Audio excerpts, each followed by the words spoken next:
RI punya harta karun tambang top 2 dunia sampai ekspor ke AS hingga Eropa. Indonesia patut bersyukur karena dianugerahi sumber daya alam dan tambang yang melimpah.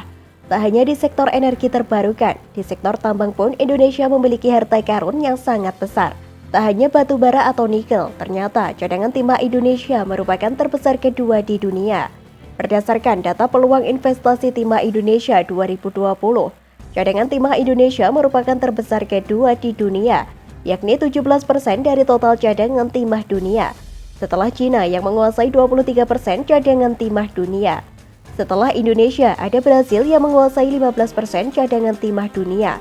Lalu Australia 9% dan Bolivia 8% dari cadangan timah dunia.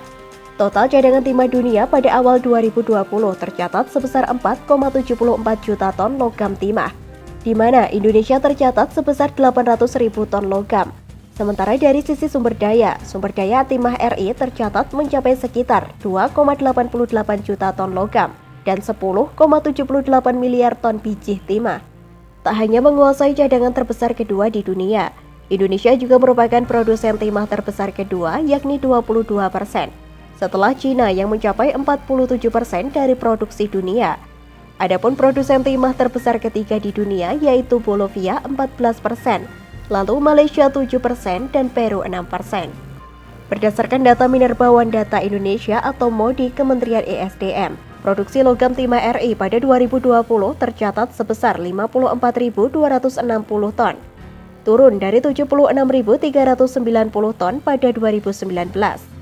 Timah juga merupakan komoditas global yang diolah untuk bahan baku produk elektronik seperti timah solder, tin chemical, plat timah, lead acid baterai, copper alloys, dan lainnya.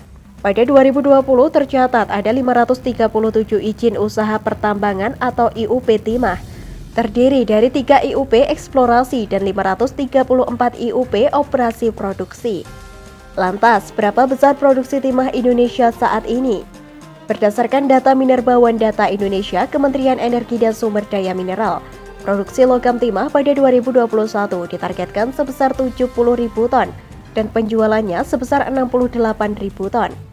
Per 7 September 2021 hingga Agustus 2021, produksi logam timah tercapai 21.664 ton atau 30,9% dari target tahun ini dan penjualannya sebesar 18.337 ton atau sekitar 26,9% dari target.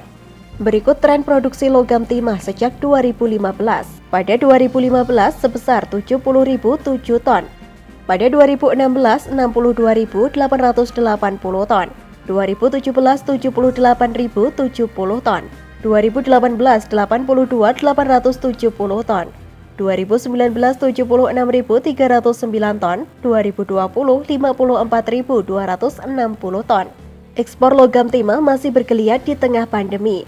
Bursa timah di ICDX mencatat nilai transaksi mencapai 2,4 triliun rupiah pada kuartal 1 2021. Sementara volume transaksi timah mencapai 6.294 metrik ton. Hal ini seiring dengan harga timah yang bergerak lebih tinggi.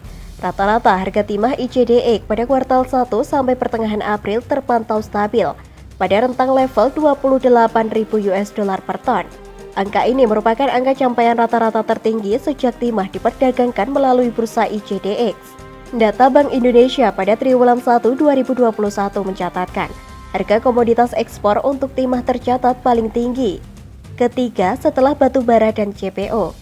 Harga komoditas dunia terus meningkat, sehingga mendukung perbaikan kinerja ekspor negara berkembang yang lebih tinggi, termasuk Indonesia. Salah satu ekspor timah antara lain PT Mitra Stania Prima, yang juga berhasil membukukan ekspor logam timah sebesar 3.299 ton.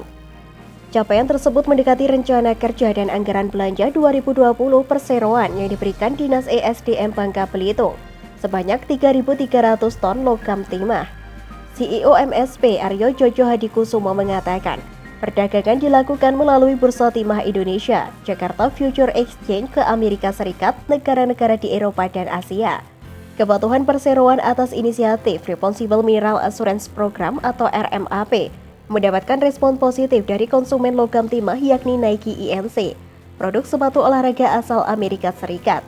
Hal ini dikarenakan Nike mendukung transportasi dan standar yang diterapkan industri pertambangan, khususnya timah dalam kebijakan rantai pasok dan pasukan bisnis mereka. Hal yang sama dilakukan oleh Tesla yang hanya akan menggunakan produk industri pertambangan dari pelaku bisnis yang tersertifikat oleh RMAP. Pencapaian ekspor timah PT MSP tidak lepas dari Sertifikat Responsible Mineral Assurance Process atau RMAP. Sertifikat ini dikeluarkan oleh lembaga nirlaba Responsible Business Alliance atau RBA. Tidak semua produsen timah dapat memperoleh sertifikat RMAP. REBA memiliki sejumlah kriteria sebelum menerbitkan sertifikat RMAP. Di antaranya keuntungan operasional murni untuk perusahaan, bukan untuk dialokasikan sebagian kepada kelompok-kelompok yang tengah terlibat.